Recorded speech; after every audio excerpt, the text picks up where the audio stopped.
Om Namo Bhagavate Vasudevaya.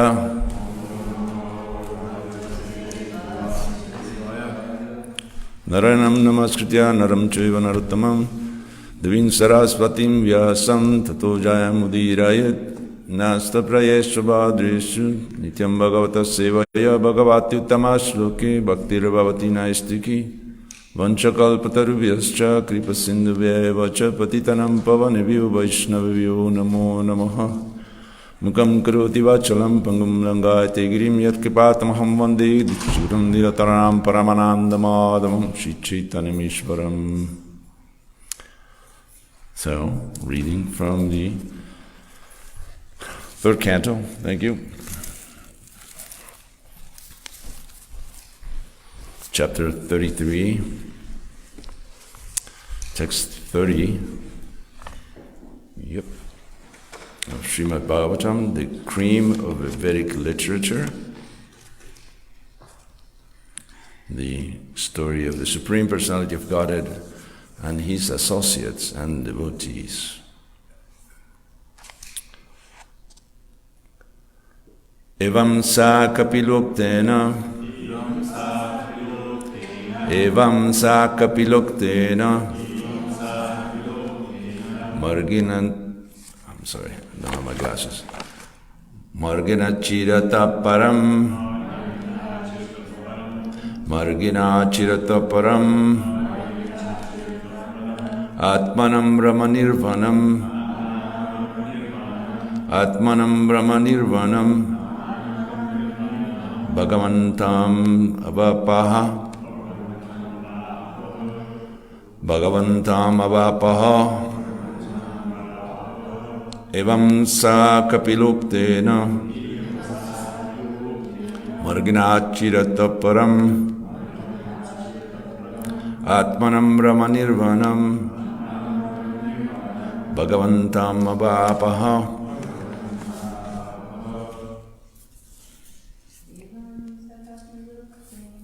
Evam sa kapiloktena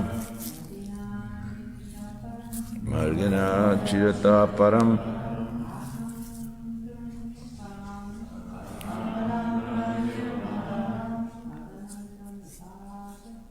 Bhagavantam avapaha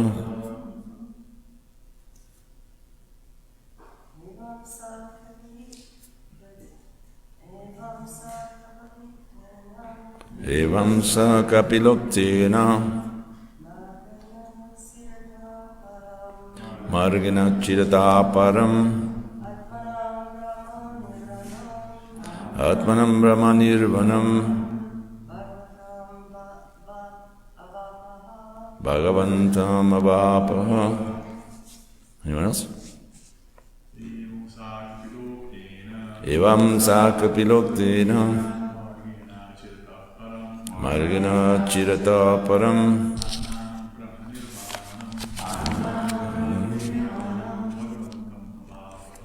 Bhagavantam avapaha.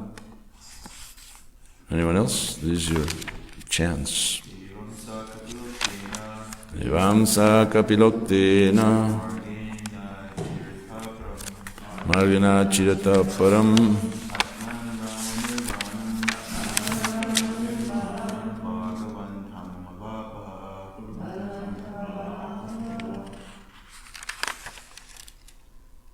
Anyone else? This is purifying. This is Bhāgavatam, non-different from the Supreme Personality of Godhead. Just like the Om Namo Bhagavate Vasudevaya. That's a pretty spectacular mantra. Dhruva Maharaj chanted it for 6 months, and so Vasudeva himself. So we can only hope that after 6 months of Bhagavatam class, we can see Vasudeva as well. Although we can see Radha Govinda here right now. Anyone else? No more? Evam sa kapiloktena Margina chirata param Atmanam Brahmanirvanam Bhagavantam avapaha. I'll read the synonyms. Evam thus sa she, Devahuti, Kapila by Kapila, Uktena instructed, Margina by the path, Achirata sun, Param supreme, Atmanam super soul, Brahma Brahman, Nirvanam cessation of materialistic existence, Bhagavantam the supreme personality of Godhead. Avapa she achieved, ha certainly. Translation and purport by Srila Prabhupada. My dear Vidura, by following the principles instructed by Kapila, Devahuti soon became liberated from material bondage, and she achieved the Supreme Personality of Godhead as Supersoul without difficulty. Please repeat. My dear Vidura, by following the principles instructed by Kapila, Devahuti soon became liberated from material bondage. Gesundheit. And she achieved the Supreme Personality of Godhead as Supersoul without difficulty. Purport.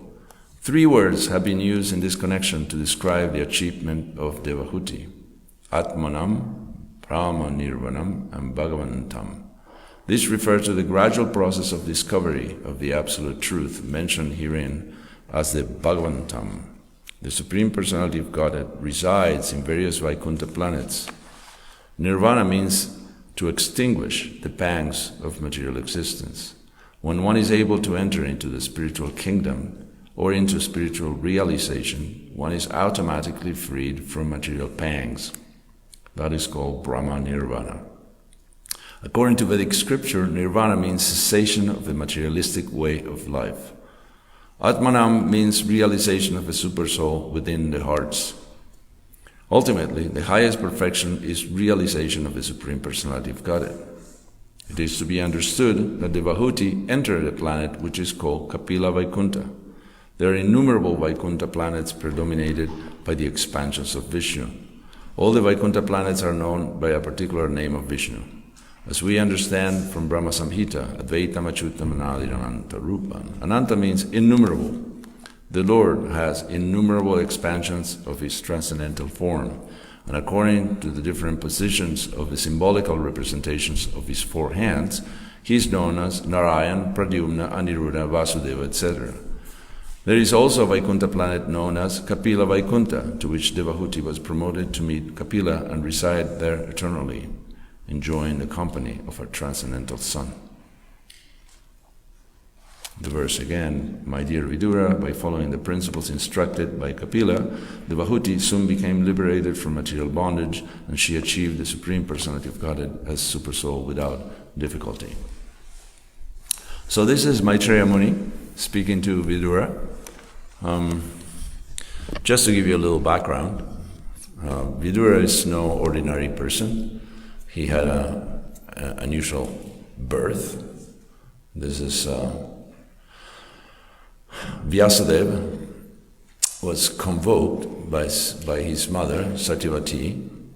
Actually, Vyasadeva was born and grew up rather quickly, within a few minutes. And then he had a mission, so he couldn't do the little play around, mama and boy. He said, I gotta go. And he left for the Himalayas. But he said, if you ever need me, just think of me. Call me over, I'll be back. So he was called because his Vichitravirya died of tuberculosis and, etc., etc. It was difficult to have continue the lineage. So Bhishma, who vowed never to be married, never to have a child, he is the one who kidnapped the princesses that were meant to continue the lineage of the Yadu dynasty. And Amba, Ambika, and Ambalika were kidnapped by Bhishma, who, usually they were to an assembly and they fought their way through. They took the women, but it wasn't easy. But he had it pretty easy. But Amba confessed that she was already promised, so she couldn't she couldn't be given to some other man. And he said, it's not for me, it's for my brothers. So Amba got off the chariot, but it was too late. In the old times, they didn't accept a woman that spent even a night outside of her parents' home and her home. She was not accepted anymore. She was not chaste. So she eventually worked out that she wanted revenge because she was abandoned, basically. And Ambika and Ambalika, they got to the palace, and the Satyavati called Vyasadeva, and Vyasadeva said, yes, Mom, what is it? What do you need? And she said, well, you have to have some children so we can continue the lineage, the royal dynasty. And he said, well, then the women have to undergo ablutions and austerities and sacrifice for at least a year. And she said, we don't have time for this. Well, then they will have to accept me as I am. And he was no ordinary sage. He had matted locks of hair and reddish, fiery eyes, and he smelled from being in the Himalayas, meditating for years. So it's not exactly, groomed to be a groom. And the mother said, fine. So he went to Ambika's room, and Satyavati was outside, all excited, waiting, because Vyasadeva was going to have a child. And when Ambika saw Vyasadeva, it was quite a sight, so she closed her eyes quite tightly. And when Vyasadeva came out, Satyavati said, so how did it go? He said, okay, but because she couldn't tolerate me as I am, close her eyes, so that the child will be born blind. Oh, that's terrible. That's terrible. We can't have a blind king. So let's try with Ambalika. So the next day they prepare, and Satyavati instructed Ambalika, please do not close your eyes. Whatever you do not close your eyes. So she didn't close her eyes, but when she saw him, it's like she'd seen a ghost. She became pale. So Vyasadeva, after intercourse, confessed to Satyavati that she became pale, so the child will be pale. Pandu was, and Dhritarashtra was the other one. So this was a complete disaster. There's a science of breeding. It's not like just for horses and for dogs. It's for humans as well. And so Satyavati went into detail again with Ambika. Do not close your eyes. Do not be scared. Do not get funky. This is really necessary. But she just couldn't take it. So she had an attendant, Sudrani, that was taking care of her, and told the Sudrani, you stay, just dress with my clothes and pretend to be me.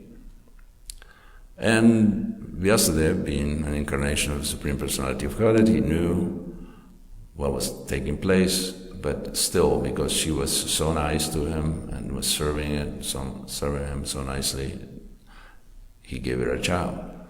And this child was Vidura, because he was called a Sudra because he was born of a Sudrani and an incarnation of God.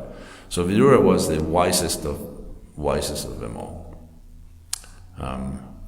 And he was the one who warned the Pandavas about Pururava, that he was building the house of luck. And the way he warned them, the Pandavas, is he spoke vernacular. He spoke a kind of like a jive of the times, that he said some sentence that only Yudhishthira understood.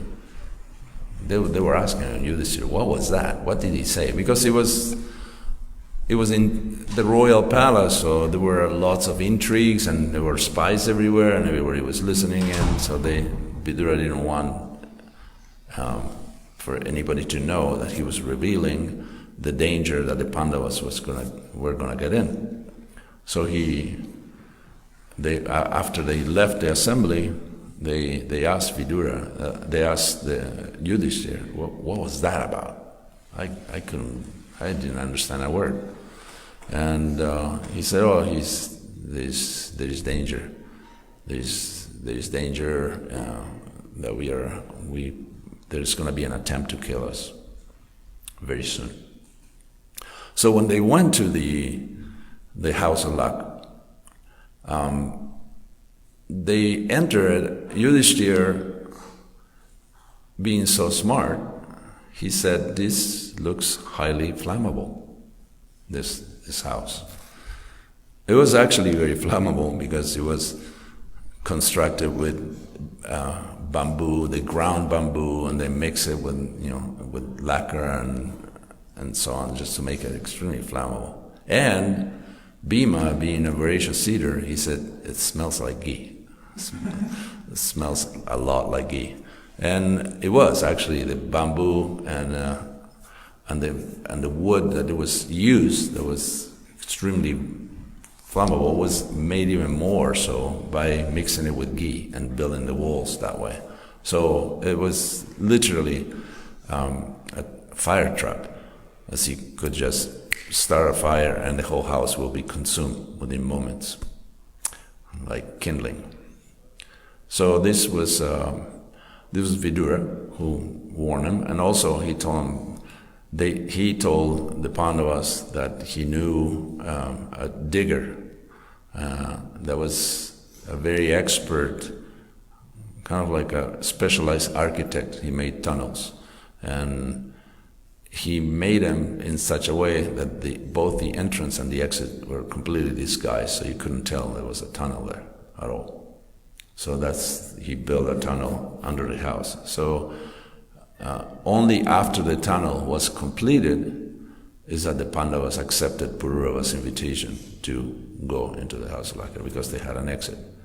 And it was quite an arrangement that they escaped, and they had to be incognito because nobody knew that they didn't die. So this is the same Vidura, the wisest of them all. And he remained in the kingdom to advise the blind King Dhritarashtra, who wasn't just physically blind, but he was also spiritually blind. He was actually consumed. He was actually so influenced by Duryodhana, his son, even though the omens were there when Duryodhana was born, or when Duryodhana was born, and there were omens, there were brain of donkeys everywhere. There was thunder without clouds. There was all sorts of birds were flying everywhere. There were omens that this is a bad child coming to the world. This is a serious demon, and it should be put in a position where he will never get power. Actually, to kill him would have been best, but second best is to just donate him to a family where they wouldn't have any influence over anybody. But Dhritarashtra was blinded by affection, and this is something that Bhaktivinoda Thakur discusses in his song Buliya Tomare Samsariyashya. He said, I was in the womb, I remember, and I was suffering like anything. I was really bent over, my back was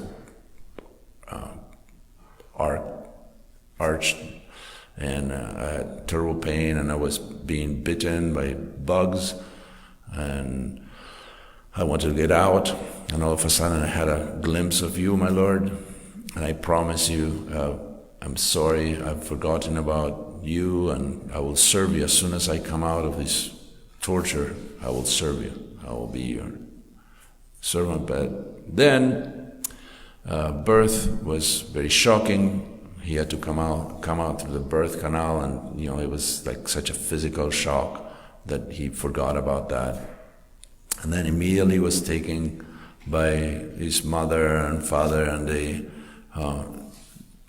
they nurtured him and gave him so much affection and tenderness that he further forgot the purpose of his life. And then he was passed on from relative to relative's lap, and Guru Dada, and he was so happy, and again, further and further away from the realization that we are not the body and that we are the servants of Krishna. And then he started playing with playmates. Again, at every step he forgot more and more about his real identity. And then it was a time for education. He went to school, he learned some subjects, he became proud, and then he got a family of his own, got children, he got more entangled, and finally Bhaktivinoda says, now that I'm old, what will be my fate? I've forgotten you, my Lord. What will be my fate now? That I promised I was going to serve you and I didn't.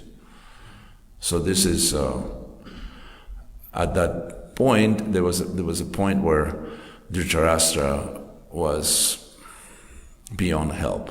That's how Vidura considered it. Actually, Vidura was insulted and more or less told him to leave. And Vidura took it as a sign, and he just retired from the kingdom. He was an advisor, even though he was considered a Sudra because he was born of a Sudrani. Still, he was smarter than anyone else in the kingdom, and eventually left. So this is Vidura that Maitreya is talking to. Is no ordinary person. There are actually no ordinary people in the Bhagavatam. They're all, one way or another, they are exalted in their own right. But the Bhagavatam has an intention, which is to show the predominance and this supremacy of Krishna over all the other characters that appear within the Bhagavatam. And also it's meant to show how exalted his devotees are, that they're put through trial and tribulation, and they don't forget him. They don't forget Krishna. They continue to serve, undeterred by material circumstances. And also shows the foibles and fallacies of the demigods. And the demigods are better than human beings, much better. They live longer, they look better, they have amazing powers. But the Bhagavatam shows that they mess up. They mess up a lot. Like Indra messed up during Govardhan Lila, and Brahma with Brahma Vimohana Lila also, he messed up. They couldn't understand who Krishna was, and they had to pay the price for that.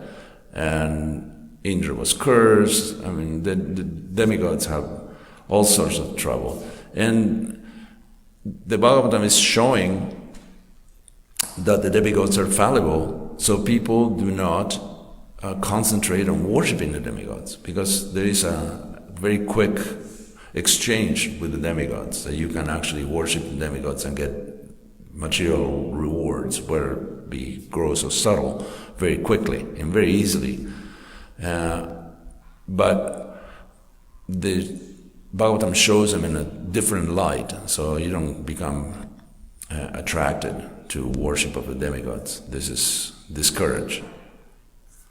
Now, going back to Devahuti, the words Atmanam, Brahmanirvanam, and Bhagavantam. The word Nirvana, it was popular, or maybe still popular. People say Nirvana as if they were to indicate paradise. But Nirvana simply means no forest. The forest of material enjoyment, or could be that as the prayer tells us that this is a forest fire, not just a forest, but a forest fire. And we have to get out.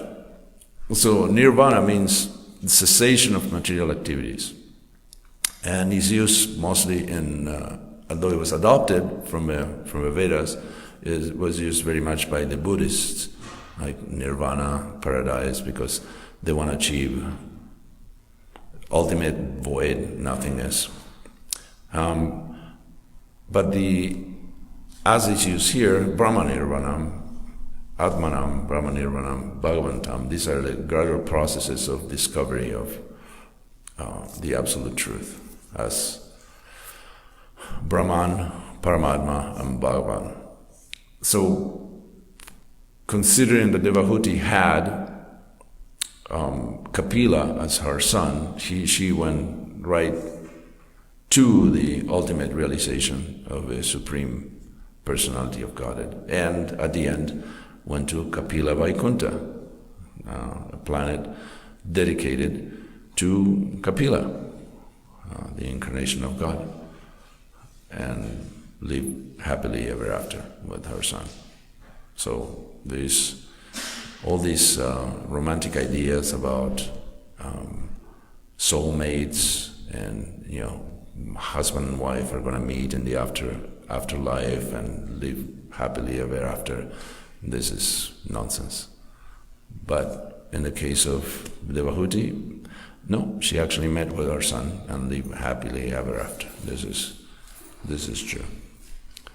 So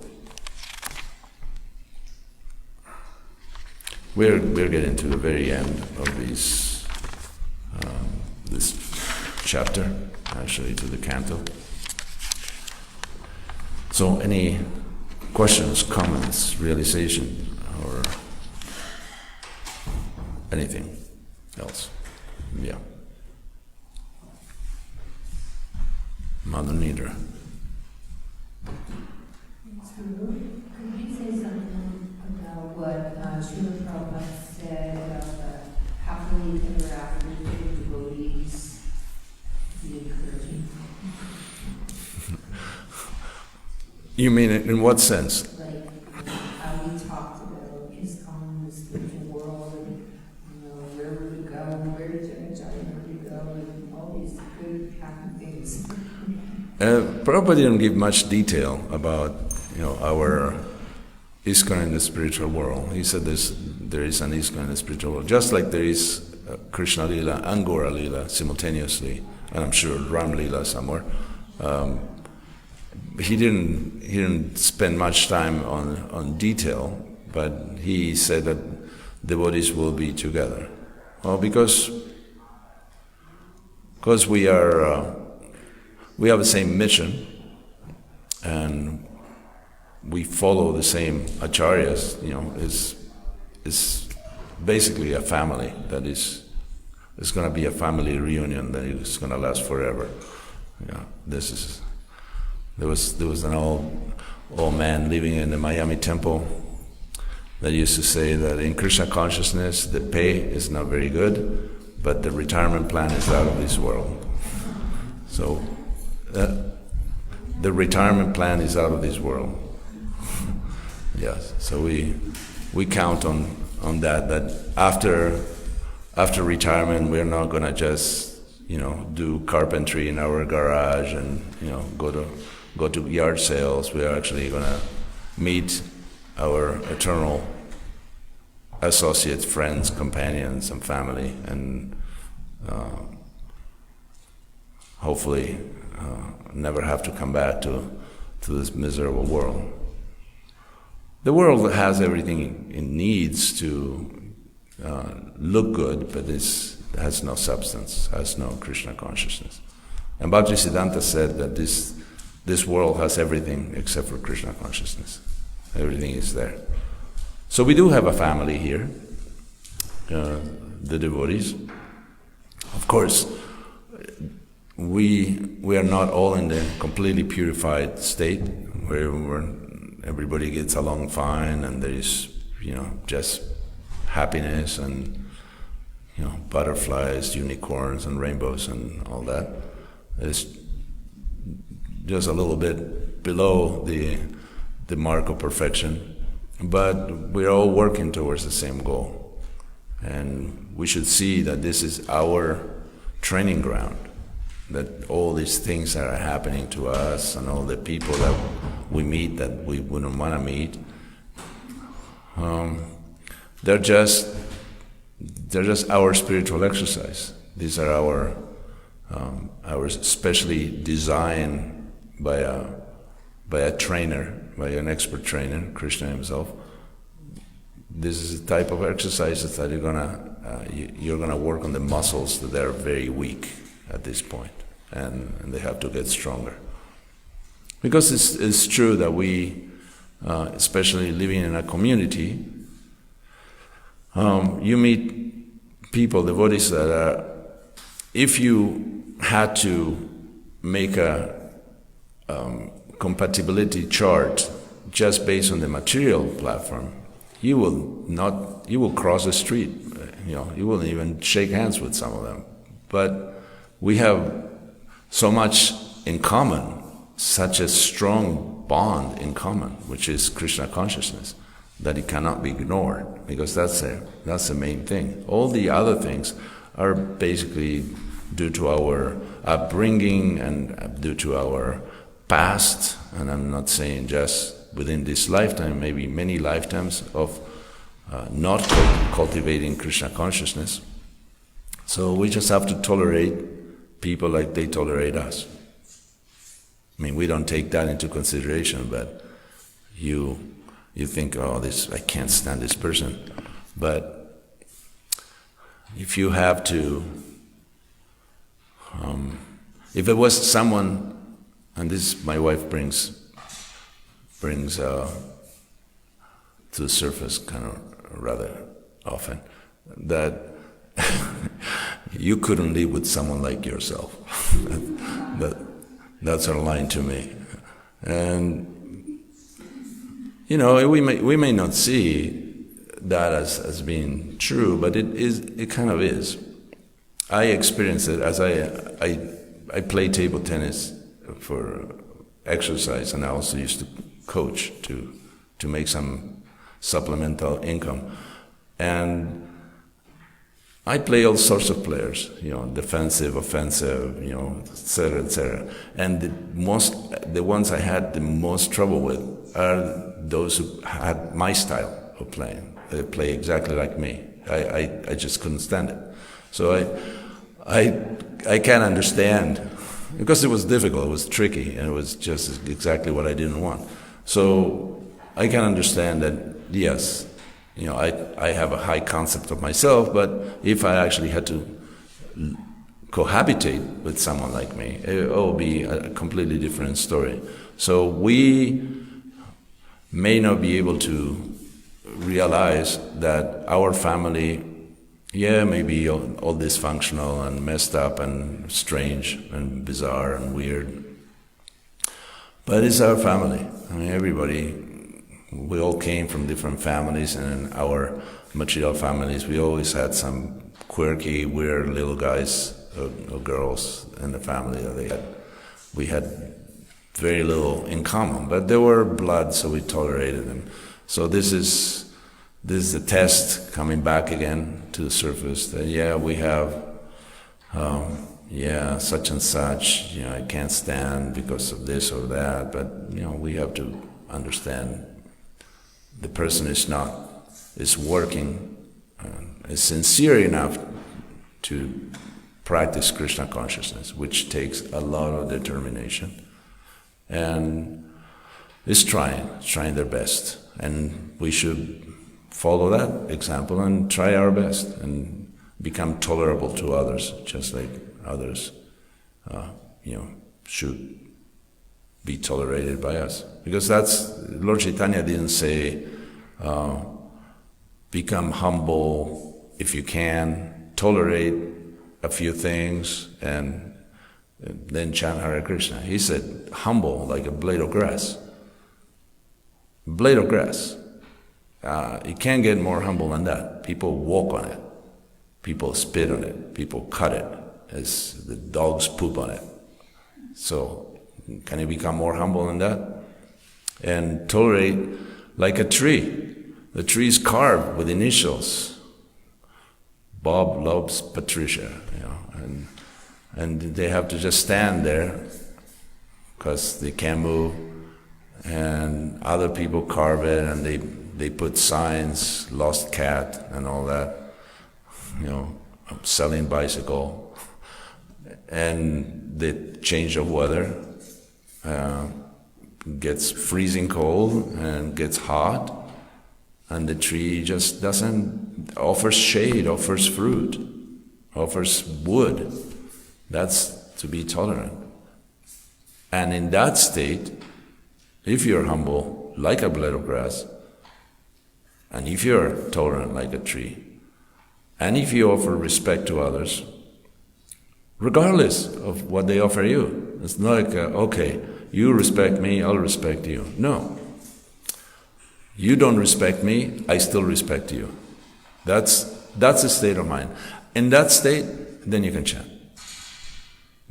Otherwise, it's going to be sporadic, spotty, and inattentive. But if you actually achieve that realization, then you can actually chant constantly. No impediment. Because you don't think, oh, I'm great, I don't need to do this. The mind is always trying to cheat you into thinking that you're better than you are. But it's not true. Mind is always lying. So don't trust your mind and saying, you're great.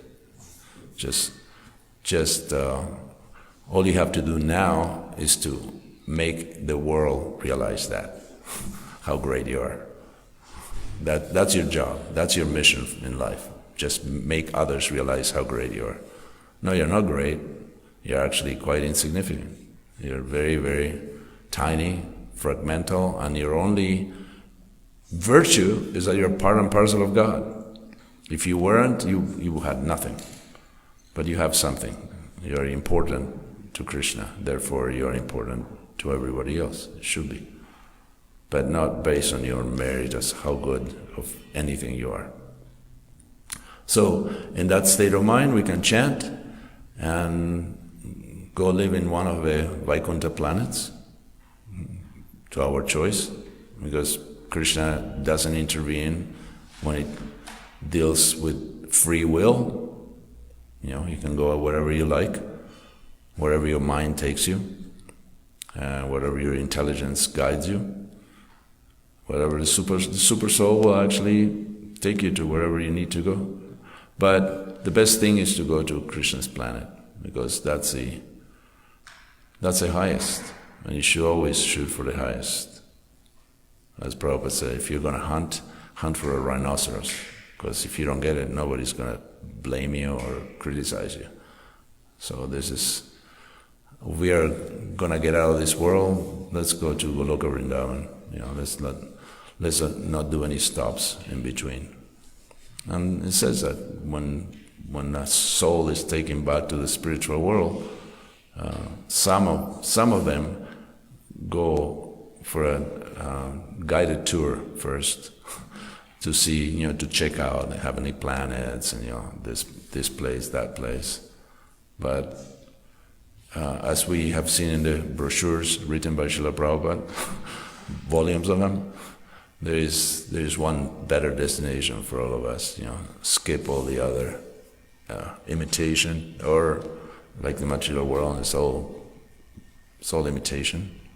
It's a perverted reflection. It's not real. And the spiritual planets, let's go back to Krishna. Let's go to the original Supreme Personality of Godhead, and we will never want to go anywhere else. Yeah. Do you want to add something to that? Okay. Sorry, I went a little long on the answer. Yeah. We have a question from online on Facebook. From whom? From Barbara State. Who? Barbara. Barbara asked a question yesterday too. So she says, by entering into Kapila Vaikunta, is the result of realizing Bhāgavatam, was it devotional service and association that is Bhāgavatam? She's wanting to expand on this word Bhāgavatam in her word. Bhāgavatam means the Supreme Personality of Godhead. For Devahuti, the Supreme Personality of Godhead is Kapila, because Kapila is is not just an expansion of an expansion. Is actually the Supreme Person appearing to fulfill a particular role as Krishna's. Prabhupada describes him as like a dramatic actor, and he plays different roles according to people's tendencies that turn into the devotees' interests and inclinations. So Devahuti wanted the Supreme to appear as her son, and also she wanted knowledge of. And so Kapila Deva explained the Sankhya system. Sankhya means counting. So she had an analytical mind, and Kapila Deva explained it in full detail. I mean, you can read the third canto; it's quite amazing. It's quite thick to get through because there's a lot of science to what's happening, how the material world takes place. There was someone else that also wanted an explanation of the material world. It was Markandeya Rishi, who asked as a benediction. He wanted to know how Maya worked. He thought he was going to get a technical explanation, probably like Kapila gave to Devahuti, but he got something else. He was tossed around in the ocean of devastation, and it was awful. Basically, he asked out of curiosity, but it's like a child asking a question that doesn't concern him, just out of curiosity, and a child that is not prepared to hear the answer, let's say, So how ask a child asking parents about sex life or about death or so on, you don't want to hear the answer, so you just change things. But the Markandeya Rishi, asked the wrong question, and if you read the 12th canto, the description of Markandeya Rishi, he got quite an answer for his question, but in 3D, really. He was tossed around like anything, and then he realized he was in the same place. He never left after suffering for what appeared to be innumerable millions of years. So this is what the material world is like. It's like a dream. It appears to be taking forever, but it's actually very short-lived. It's very short. Just like in a dream, you take a nap, and in 15 minutes you have a whole plot develop, and it seems like you've been everywhere. Everything happened to you, but then you wake up and look at the watch, and it's 12 minutes have passed. So the material world is sort of like that. It seems like we are here forever, but we are just confused because we are identifying with this temporary body. So we think, this is what this is happening to me, and this has been my life, and this is going to be my future, and this happens over and over. It's like a wash, dry, and repeat the cycle. Constantly, it's a washing machine, constantly being used, and we have to get out of the cycle to realize there is no, this is not real life for us. And as far as the question, the Bhāgavatam means the Supreme Person. So that's the highest realization, to understand God is a person, and that we have a relationship. And our relationship is based on our desires towards the Supreme. Nobody is forced to occupy a position or a situation that they didn't want. Just Krishna, in order to get back to Krishna, you have to get purified. and your desire is still there. The desire travels with you. It's not like you have this particular desire and then you adopt someone else's desire. This is you get purified. I give the example when I was a little boy. I must have been probably 2 or 3 years old. How old are you when you run on a tricycle? 2 or 3? Yeah, something like that. So I was 2 or 3 years old, and we were living in a dead-end street, but there was a canal of just dirty water going by between the sidewalk and the street, and there were little bridges, very, very small, about this wide, and people can walk to the street. And I was running my tricycle at full speed, and I fell into this little canal. And it wasn't deep; it was probably 1.5 feet. And I fell with the tricycle, and I called for my mom. I didn't cry, I don't think. I just got up, and I looked like Godzilla coming out of the ocean, full of algae and nasty stuff. And I went to embrace her, but she didn't want to have anything to do with me because I was full of gunk. So she wouldn't touch me. She said, "No, you shower first, and you bathe first, and then we talk." So this is what happened. We cultivate an amazing amount of material desires that they are gunk. They are just nasty stuff hanging from our heart. And we want to go and hug Krishna. But Krishna says, "No, I think you should shower first. Get purified." So we have to go through a particular process to relieve our heart from all these nasty habits and bad things that we've been accumulating. We have experience. We just moved. We empty a garage and a house full of stuff that we actually didn't know we had. Just a bunch of junk that we've been accumulating and keeping for so many years. We had no idea. We never saw it again. I mean, just brought it in and just let it sit there. So our heart is full of stuff that we don't even know what it is anymore. You can't tell. Like you find parts and say, what is this for? At home you find a box full of just things. So you say, I don't even know what this is. Does it belong to a food processor? Is it for some chair? Is it the cushion of a leg? What is it?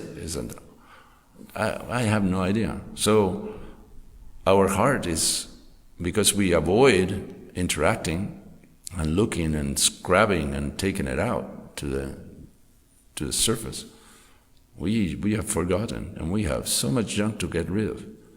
So there's no chance that Krishna is going to say, "Yeah, come in, just sure.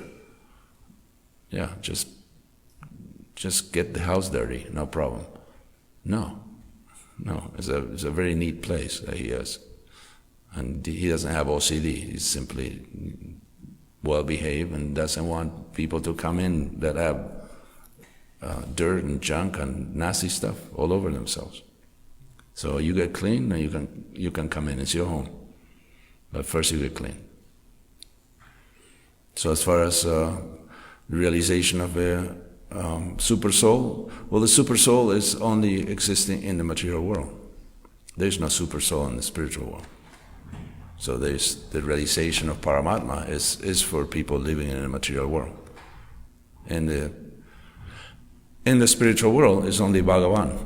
And in Krishna's planet is only Krishna. And that the difference between Krishna's planet and other planets is that in Krishna's planet nobody really cares to know that Krishna is God. They don't know, and they don't want to know. It's like, he may be God, but he's so charming, it doesn't really matter. He's so beautiful, he's so sweet. It doesn't matter. Being God is not an additional quality to Krishna's character.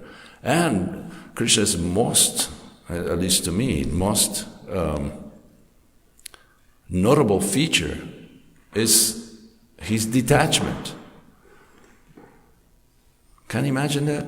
He is the Supreme Person, the origin of everything, the creator of everything, the summum bonum, the most beautiful, humorous, intelligent, famous, rich, etc. And he doesn't give a damn about it. He doesn't care. That is a salient feature. He doesn't care. He's so detached. It's just, if he didn't happen to be God, he will be one of the boys. But he's God. But in Goloka, nobody knows that. And, they can't figure out how he does stuff. How he kills demons and lifts mountains and stuff. They can't figure it out. But the explanation is never, oh, he is God. They have a different explanation. Oh, he must have, because the coward men, they were putting their sticks underneath cover, and that's what helped keep the mountain in place. Yeah, must have been that. Or he killed so many demons, because, they must have tripped over something, or, just never because he's the Supreme. It's most charming. All right. I hope Barbara is satisfied with that. Anything else? Anybody wants to add something? No? Breakfast time? All right. Thank you very much. All glory to Srila Prabhupada.